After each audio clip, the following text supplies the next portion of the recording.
प्रिय मित्रों नमस्कार। भूमिपुत्र मंगल का गोचर 10 अगस्त 2022 सुबह 6:50 वृषभ राशि पर होने वाला है। क्या होगा इस गोचर का प्रभाव सभी राशियों के लिए? कुछ दुष्प्रभाव भी हो सकते हैं या प्रभाव के अच्छे परिणाम लेने के लिए आपको क्या क्या उपाय करने होंगे, ये सब इस कार्यक्रम में बताने वाला हूँ। बस आप कार्यक्रम से जुड़े रहिएगा। वर्तमान में मंगल अपनी मूल त्रिकोण राशि मेष राशि में गोचर कर रहे हैं।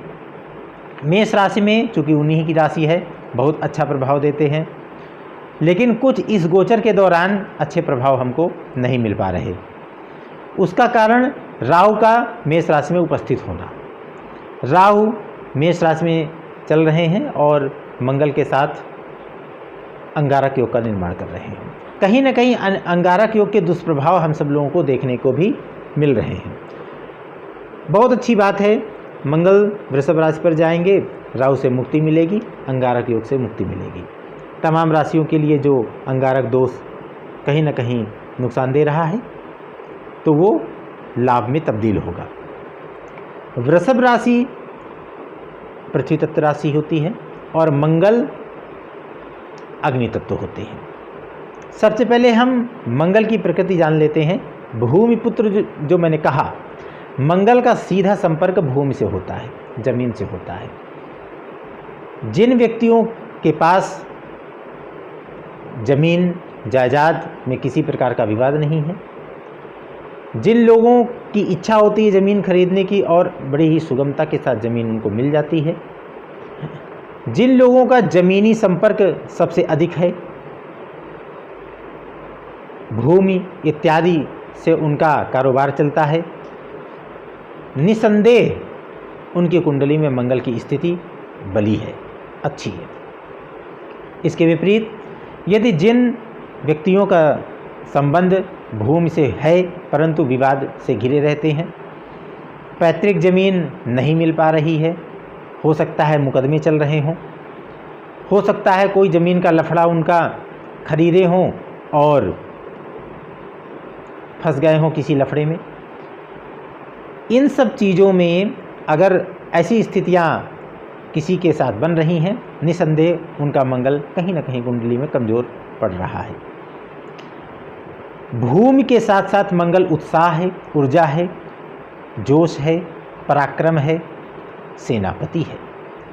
मंगल सारे ग्रहों में सेनापति का दर्जा प्राप्त किए हुए है, अर्थात सेनापति कभी आराम नहीं करता है। सेनापति का काम है युद्ध के लिए तत्पर रहो, ऊर्जा से परिपूर्ण। उसी प्रकार मंगल ऊर्जा से परिपूर्ण है। यदि किसी को कुंडली में मंगल बली है, मंगल की स्थिति बहुत अच्छी है, वो एनर्जेटिक होगा, इंथुजियास्म उसके रग रग में होगा, जोश उसके रग रग में होगा। मंगल की स्थिति यदि कुंडली में बहुत अच्छी होती है तो वह व्यक्ति कभी किसी से डरने वाला नहीं होता है, दब्बू प्रकृति का नहीं होता है, पराक्रमी होता है। थोड़ा धैर्य की जरूर कमी होती है। सेनापति चूँकि युद्ध के लिए हमेशा तत्पर रहता है, ठीक उसी तरह वो व्यक्ति भी अपने कार्य के लिए तत्पर रहता है। कोई यदि कार्य दे दिया गया तो जब तक पूर्ण नहीं होता है तब तक वो चैन नहीं लेता है। ये मंगल की प्रकृति होती है। भूमिपुत्र मंगल वृषभ राशि पर आ रहे हैं। वृषभ क्या है? वृषभ बैल है। बैल की प्रकृति होती है किसी कार्य पर लग जाओ तो लगे ही रहो। मंगल की और वृषभ की यहाँ प्रकृति एक समान देखने को मिल रही है। वृषभ की प्रकृति होती है कार्य पर लगे रहो तो लगे रहो जब तक वो कार्य पूर्ण नहीं हो जाता है, जिद्दीपन होता है। वृषभ की आदत में एक जिद्दीपन विशेष मिलेगा, हठ मिलेगा। जब मंगल देव वृषभ राशि पर गोचर कर रहे होंगे तो व्यक्तियों में यह स्वभाव देखने को मिल जाएगा, खासकर उन व्यक्तियों में जिनकी मंगल की महादशा चल रही हो, जिनकी मंगल की अंतर्दशा चल रही हो या मंगल की प्रत्यंतर दशा चल रही हो। खासकर उन व्यक्तियों में जिनकी राशि वृषभ हो, खासकर उन व्यक्तियों में जिनके जीवन में, जिनकी कुंडली में मंगल का कहीं ना कहीं प्रभाव अधिक हो, लग्नेश मंगल हो, राशिश मंगल हो। जो मैंने नक्षत्र बताए हैं, कृतिका नक्षत्र, सबसे पहले मंगल कृतिका नक्षत्र में प्रवेश करेंगे जो कि सूर्य का नक्षत्र होता है। तत्पश्चात रोहिणी नक्षत्र जो कि चंद्रमा का नक्षत्र होता है, और इसके बाद मृगशिरा नक्षत्र जो कि मंगल का स्वयं का नक्षत्र होता है। तीनों नक्षत्र में मंगल गोचर करेंगे। तीनों नक्षत्र सूर्य और चंद्रमा दोनों मंगल के मित्र हैं, और मृगशिरा नक्षत्र उनका स्वयं का नक्षत्र है। तीनों नक्षत्र मंगल को बहुत ही पॉजिटिव नक्षत्र मिल रहे हैं। इन नक्षत्रों में मंगल का काम अच्छा होगा। यदि किसी जातक का जन्म इन नक्षत्रों में हुआ है, इन नक्षत्रों में लग्न का नक्षत्र हो या चंद्रमा का नक्षत्र हो, उस जातक में भी मंगल के इस गोचर का विशेष प्रभाव देखने को मिलेगा। अब बात कर लेते हैं वृषभ राशि में। चूँकि मंगलदेव जा रहे हैं, मैंने कहा कहीं ना कहीं जिद्दीपन आएगा इन नक्षत्र के जातकों के ऊपर, या जो मैंने बताया कि मंगल की किसी भी तरह से जिन व्यक्तियों के ऊपर प्रभाव है या दशाएं चल रही हैं, उन व्यक्तियों के ऊपर भी कहीं ना कहीं ऐसा प्रभाव देखने को मिलेगा जो कि इस मंगल के गोचर में मैं बताऊंगा। इसके बाद चूँकि मंगलदेव ज्योतिष पर पूर्ण रहते हैं, और शुक्र वो तो भोग विलास के ग्रह है ही हैं, कहा ही जाता है। शुक्र के नक्षत्र में मंगल का जाना, सेनापति आराम करने जा रहा है। सेनापति आराम करने जा रहा है।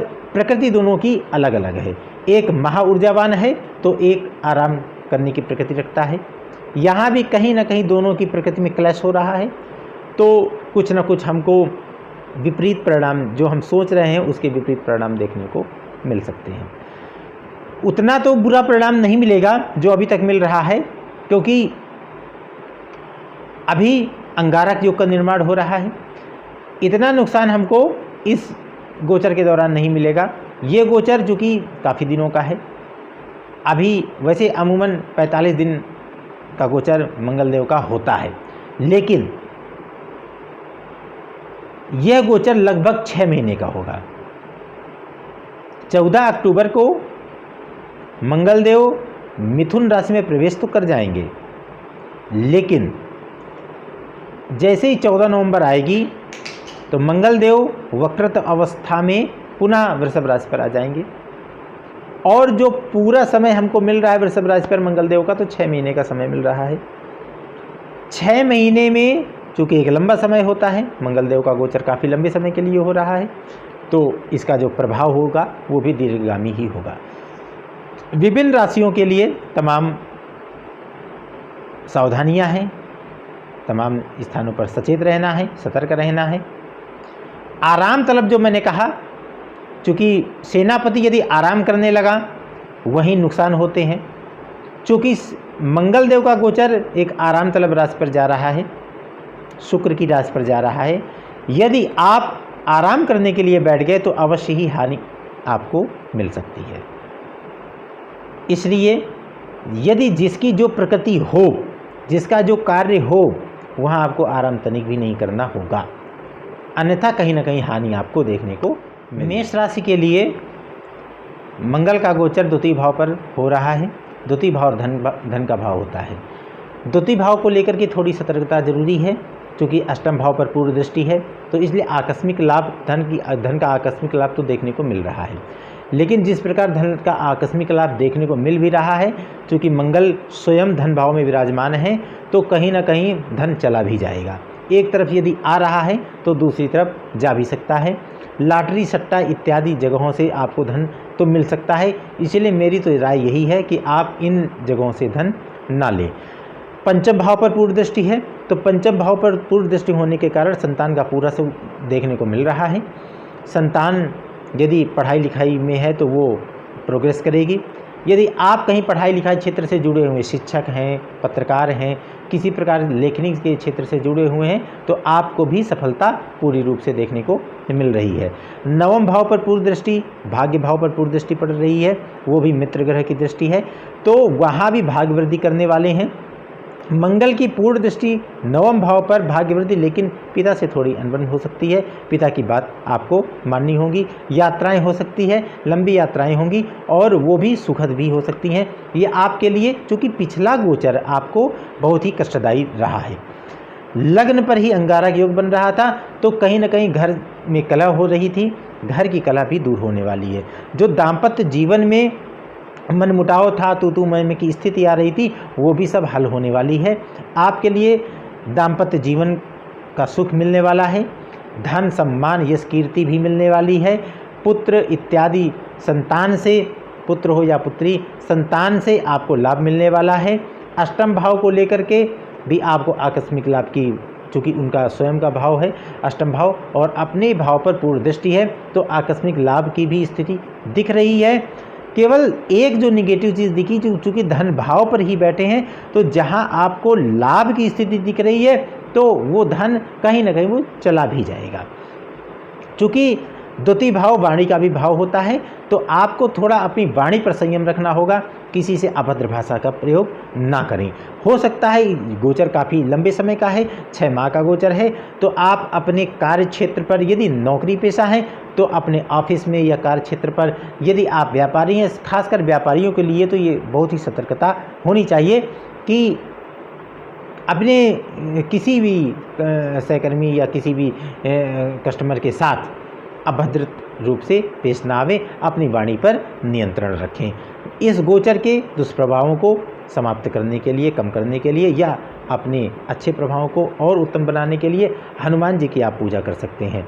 प्रतिदिन हनुमान जी की पूजा करें और हर मंगलवार को हनुमान जी में भोग जरूर। अगर वृषभ राशि की बात करें तो आप ही की राशि में मंगल का गोचर होने जा रहा है। मैं आपको फिर एक बार बता दूं कि मैं ये आपके चंद्र राशि के अनुसार ये गोचर बता रहा हूँ। चंद्र राशि आपकी वृषभ राशि है, तो आप ही की राशि में मंगल देव का गोचर हो रहा है। इस गोचर के दौरान आपके स्वभाव में उग्रता तो आएगी, क्योंकि मंगल देव आप ही की राशि पर विराजमान है। इससे इस गोचर के दौरान एक और अच्छी बात है कि इनकी पूर्ण दृष्टि सप्तम भाव पर है और जो उन्हीं का घर है, तो दाम्पत्य जीवन में अच्छाई होगी, दाम्पत्य जीवन आपका सुधरेगा। द्वादशेष बनकर के आपके राशि पर हैं, तो कहीं ना कहीं आपके खर्चों में भी बढ़ोतरी होने वाली है। खर्चों पर नियंत्रण रखना होगा। चतुर्थ भाव पर पूर्ण दृष्टि होगी, तो घर में थोड़ा माँ की स्थिति पर विशेष ध्यान देना होगा, उनके स्वास्थ्य पर विशेष ध्यान देना होगा। बाकी घर, भूमि, भवन, वाहन, इन सब चीज़ों का सुख मिलने वाला है। अष्टम भाव पर पूर्ण दृष्टि है, आकस्मिक लाभ की स्थिति बन रही है, आपको कहीं ना कहीं से धन आकस्मिक लाभ के रूप में आएगा। लेकिन वही द्वादशेष हैं, तो इसलिए मैंने ज़रूर कहा कि सतर्कता जरूरी है कि खर्चे बन सकते हैं। क्योंकि द्वादशेष का संबंध लग्न से हो रहा है, तो आप यदि विदेश जाना चाह रहे हो तो ये तो बहुत अच्छा समय है, आप जा सकते हैं। पढ़ाई के लिए यदि विद्यार्थियों को जाना है या व्यापार के क्षेत्र में यदि आप बाहर जा सकते हैं, बाहर का के संबंध में यदि व्यापार है आपका, तो वहाँ भी बहुत ही अच्छी स्थिति देखने को मिल रही है। नौकरी में यदि आपको ट्रांसफ़र लेना है, आपको जगह परिवर्तित करनी है, तो आप ये काम इस माह कर सकते। इस माह एक्सपेंसेस जो आपके बढ़ेंगे ही बढ़ेंगे, आपके अंदर उग्रता भी आएगी, एक जिद्दीपन भी आएगा। इस गोचर के दौरान आपको इन सभी अपनी आदतों पर थोड़ा कंट्रोल करना होगा। आपकी उग्रता, आपका जिद्दीपन, आपका एग्रेशन कहीं ना कहीं आपको नुकसान की ओर ले जा सकता है। इस गोचर को और अच्छा बनाने के लिए, इन दुष्प्रभावों को कम करने के लिए आप प्रतिदिन हनुमान जी में घी का दिया जाए। मिथुन राशि की यदि बात करूं तो आपके राशि से द्वादश भाव में ये गोचर होने जा रहा है। द्वादश भाव में मंगल देव रह करके तृतीय भाव को पूर्ण दृष्टि से देखेंगे, छठे भाव को भी देखेंगे और आपके विवाह भाव को भी पूर्ण दृष्टि से देख रहे होंगे। तीसरा भाव, चूँकि मंगलदेव का बहुत ही अच्छा भाव होता है, मंगलदेव को तीसरा भाव और छठवां भाव और 11वां भाव बहुत ही अच्छे स्थान लगते हैं। तीसरे भाव को लेकर आपका पराक्रम बढ़ेगा, छोटे भाई बहनों से स्नेह बढ़ेगा, लगाव बढ़ेगा, आपके अंदर जोश आएगा, आप स्फूर्तिवान दिखेंगे, आपके अंदर इंथुजियाज्म एक विशेष प्रकार का रहेगा। आप कार्य के लिए तत्पर रहेंगे, कार्य को आप तत्परता के साथ करेंगे, जब तक कार्य समाप्त न हो जाए तब तक आप उठेंगे नहीं। इन 6 महीनों में आप कर्म क्षेत्र की ओर अग्रसर रहेंगे, कर्मवीर बनेंगे। वहीं छठे भाव पर मंगल की पूर्ण दृष्टि, तो आपके शत्रु यदि कहीं हैं वो तो बिल्कुल परास्त होंगे, रोग आपके शांत होंगे, कर्ज यदि आपका चढ़ा हुआ है वो भी समाप्त होने वाला है। आपके लिए ये बहुत अच्छा समय है कि कर्ज को आप समाप्त कर सकते हैं। सप्तम भाव को पर पूर्ण दृष्टि है। घर में दाम्पत्य जीवन को लेकर थोड़ी परेशानियां जरूर दिख रही हैं, वहाँ आपके और आपके जीवन साथी के बीच में थोड़ी तू-तू मैं हो सकती है, मनमुटाव हो सकता है, वहाँ आपको सतर्कता रखनी होगी। आपके दाम्पत्य जीवन में आपके जीवन साथी की हो सकता है अस्वस्थता के कारण भी आपको थोड़ा सा सतर्कता बरतने की आवश्यकता होगी। चूँकि द्वादश भाव में ही मंगलदेव विराजमान रहेंगे और एकादश भाव के स्वामी बन करके, आय भाव के स्वामी बन करके, लाभ भाव के स्वामी बन करके, इसलिए आपका व्यय होने वाला एक्सपेंसेस बढ़ेंगे। एक्सपेंसेस चूँकि मैं देख रहा हूँ कि छठे भाव पर मंगल की पूर्ण दृष्टि है, तो एक्सपेंसेस तो आपको जहाँ तक कर्ज उतारने के लिए बढ़ेंगे, वहीं हो सकता है आप बीमारियों में भी खर्च आपका दिख रहा है, बीमारी में हो, या यदि आप विवाद में पड़ गए, विवाद में आपको बिल्कुल नहीं पड़ना इन 6 महीनों के दौरान, विवाद में पड़ गए तो कोर्ट कचहरी के भी चक्कर आपको लगाने पड़ सकते हैं। मंगल के दुष्प्रभाव को कम करने के लिए, गोचर को अच्छा बनाने के लिए आप प्रतिदिन हनुमान जी की पूजा करें, हनुमान जी में घी का दिया जलाएं, और मंगलवार के मंगलवार यदि आप हनुमान जी के मंदिर जाकर के माथा टेकते हैं, प्रसाद चढ़ाते हैं, तो अवश्य ही ये गोचर आपके लिए अच्छा साबित हो। कर्क राशि की यदि बात करूं तो यह गोचर बहुत ही उत्तम जाने वाला है। आपके आय भाव पर ही मंगलदेव विराजमान होंगे। कर्क राशि के लिए सर्वाधिक कारक ग्रह मंगलदेव ही होते हैं। आय तो बहुत ही देने वाले हैं। 6 महीने के दौरान आपके आय के नए स्रोत भी खुल सकते हैं। आय तो आपको इतनी होगी, धन आपके ऊपर छप्पर फाड़ करके भी आ सकता है। धन भाव को देख रहे होंगे, वहाँ भी आपका इन्वेस्टमेंट भी करवा सकते हैं, धन को एकत्र भी करवा सकते हैं। आय भाव के में विराजमान होकर के द्वितीय भाव पर दृष्टि, ये बहुत ही संयोग है। पंचम भाव पर दृष्टि है, आपके संतान की प्रोग्रेस है, आपकी प्रोग्रेस है। यदि आप लेखनी के क्षेत्र में कहीं से जुड़े हुए शिक्षक हैं, यदि किसी भी तरह से राजनीतिक क्षेत्र में जुड़े हैं, तो आपकी भी प्रोग्रेस दिख रही है। पंचम भाव आपका ज्ञान बढ़ेगा, आप फोकस में आएंगे, आपका गुरुत्व बढ़ेगा। पंचम भाव को लेकर के अति उत्तम स्थिति दिख रही है। वहीं छठे भाव पर भी अष्टम दृष्टि डाल रहे होंगे। छठे भाव में आपके रोग शांत होंगे, शत्रु शांत होंगे, ऋण यदि कर्ज यदि कहीं है वो भी शांत होने वाला है। आप आय छप्पर फाड़ कर देने वाले हैं, धन एकत्र करने वाले हैं, कर्ज को भी कहीं ना कहीं शांत करते हुए दिख रहे हैं। मंगल देव का यह गोचर आपके लिए हर तरफ से अच्छा ही अच्छा प्रभाव दे रहा है। संकेत बहुत ही अच्छे मिल रहे हैं। इस गोचर को बहुत अच्छा करने के लिए और अच्छा करने के लिए आप नित्य हनुमान जी की पूजा कीजिए, हनुमान मंदिर जाइए और बजरंगबली में लड्डू का। सिंह राशि के लिए मंगल देव का यह गोचर आपके दसम भाव पर होने जा रहा है। दसम भाव कर्म भाव का होता है। एक चीज़ आपको तो ध्यान रखनी होगी, आपके दसम भाव पर शुक्र देव की राशि पर गोचर हो रहा है। कहीं आप आराम न करने लगिएगा। आप यदि किसी कार्य पर तत्पर हैं तो तत्पर ही रहिएगा। क्योंकि वृषभ राशि पर है गोचर, इसलिए तो बहुत अच्छा जाने वाला है। आप कार्य के प्रति तत्पर रहेंगे, लेकिन कहीं ना कहीं शुक्र देव का भी प्रभाव पड़ सकता है। तो कहीं आराम तलब जीवन अगर आप बिताने लगे तो आपके कार्य क्षेत्र में परेशानी भी देखने को मिल सकती है। चरित्र के रूप में आपको कार्य क्षेत्र में बहुत ही अच्छा रहना है। आपको कहीं कोई ऐसी गलती नहीं कर बैठना है जो आपको कहीं नुकसान आगे दिला दे। ये 6 महीने का गोचर आपको कुछ ये सचेत करने जा रहा है। क्योंकि मंगल की पूर्ण दृष्टि लग्न पर होने वाली है, आपके अंदर उग्रता भी आ सकती है, एग्रेशन, जिद्दीपन, और आपका नेचर कुछ ऐसा एग्रेसिव हो सकता है कि आप किसी भी के ऊपर भड़क सकते हैं। वहाँ भी आपको थोड़ा सावधानी बरतनी होगी। इसके साथ साथ पंचम भाव पर दृष्टि होगी और चतुर्थ भाव पर दृष्टि होगी। सातवीं दृष्टि चतुर्थ भाव पर, चूँकि अपने ही राशि पर मंगलदेव दृष्टि डाल रहे होंगे, भूमि, भवन, वाहन सबका सुख देखने को मिल रहा है। यदि प्रॉपर्टी आप खरीदना चाह रहे हैं तो खरीद सकते हैं। मकान यदि खरीदना चाह रहे हैं खरीद सकते हैं, निर्माण करवाना चाह रहे हैं करवा सकते हैं। वहीं सप्तम दृष्टि मंगल देव की आपके पंचम भाव पर पड़ रही है। पंचम भाव से संबंधित आपकी संतान की प्रोग्रेस दिख रही है। यदि आप भी लेखनी के क्षेत्र से जुड़े हुए हैं, साहित्य क्षेत्र से जुड़े हुए हैं, राजनीति क्षेत्र से जुड़े हुए हैं, शिक्षक हैं, आपकी भी सफलता बहुत ही दिख रही है। आपका ज्ञान वैभव बढ़ेगा, आप के ऊपर फोकस होगा, आप हर जगह अच्छी स्थिति में देखने को मिल रहे हैं।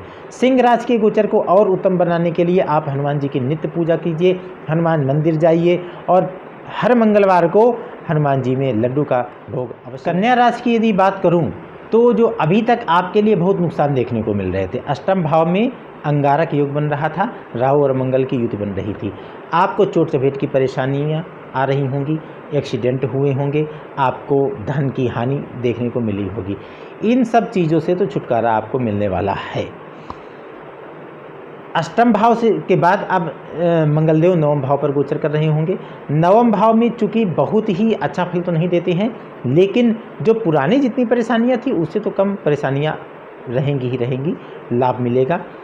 नवम भाव में थोड़ी पिता से अनबन हो सकती है, भाग्य अभी उतना अच्छा बहुत अच्छा साथ नहीं देगा, लेकिन आपको थोड़ा प्रोग्रेस दिखती नज़र आएगी। वहीं द्वादश भाव पर नज़र है पूरी मंगलदेव की, तो एक्सपेंसेस देखने को मिलते हैं, खर्चे आपके बढ़ेंगे, खर्चों पर भी थोड़ा नियंत्रण करने की ज़रूरत है। तृतीय भाव पर सप्तम दृष्टि है, तो तृतीय भाव में चूँकि वो राहु को बहुत, माफ़ कीजिएगा, मंगल को बहुत ही पसंदीदा घर होता है, तो तीसरा घर को लेकर के पराक्रम बढ़ेगा, छोटे भाई बहनों से लगाव बढ़ेगा, प्रेम बढ़ेगा। यदि छोटी यात्राएं आप करना चाहें तो वो भी कर सकते हैं। चतुर्थ भाव में पूर्ण दृष्टि है, वो भी मित्र ग्रह की राशि है, वहाँ भी भूमि भवन वाहन तीनों चीज़ को लेकर के आपकी स्थिति अच्छी दिख रही है। मित्रों का सहयोग मिलेगा, मित्र सुख है, जनता का पूरा सहयोग मिलेगा। यदि राजनीतिक क्षेत्र से जुड़े हुए हैं तो पब्लिसिटी आपकी अच्छी होगी, पब्लिक आपके फेवर में रहेगी। इस गोचर को और अच्छा बनाने के लिए, दुष्प्रभाव को कम करने के लिए आपको हनुमान जी की शरण में जाना है। क्योंकि धर्म भाव पर गोचर हो रहा है, नवम भाव पर गोचर हो रहा है। यदि आप धर्म से जितना जुड़े रहेंगे, पूजा पाठ से जितना जुड़े रहेंगे, तो उतना ही ये गोचर आपके लिए अच्छा फलदायी हो सकता है। जितना आप विमुख होंगे इन चीज़ों से, पूजा पाठ मंत्रों से जितना विमुख होंगे, तो ये गोचर हो सकता है आपके लिए कुछ नुकसान भी दिखा दे। तो जो मेरी राय है, मेरी सलाह है, तो यही है कि धर्म से आप जुड़े रहें, पूजा पर। धर्म का मतलब अच्छा काम करना, धर्म का मतलब ज़रूरी नहीं कि हमारा हिंदू धर्म है या हमारा मुस्लिम धर्म है या हमारा ईसाई, ये धर्म का मतलब नहीं है। धर्म का मतलब है अच्छे कार्य करते रहना। तो अच्छे कार्य करते रहेंगे, पूजा पाठ करते रहेंगे, मंत्र इत्यादि का पाठ करते रहेंगे, तो अवश्य ये गोचर आपके लिए अच्छा साबित हो सकता है। इसी के साथ आज के कार्यक्रम की समाप्ति करता हूँ। तुला से लेकर के मीन तक की राशिफल अगले कार्यक्रम में बताया जाएगा। तब तक के लिए नमस्कार, बहुत बहुत धन्यवाद।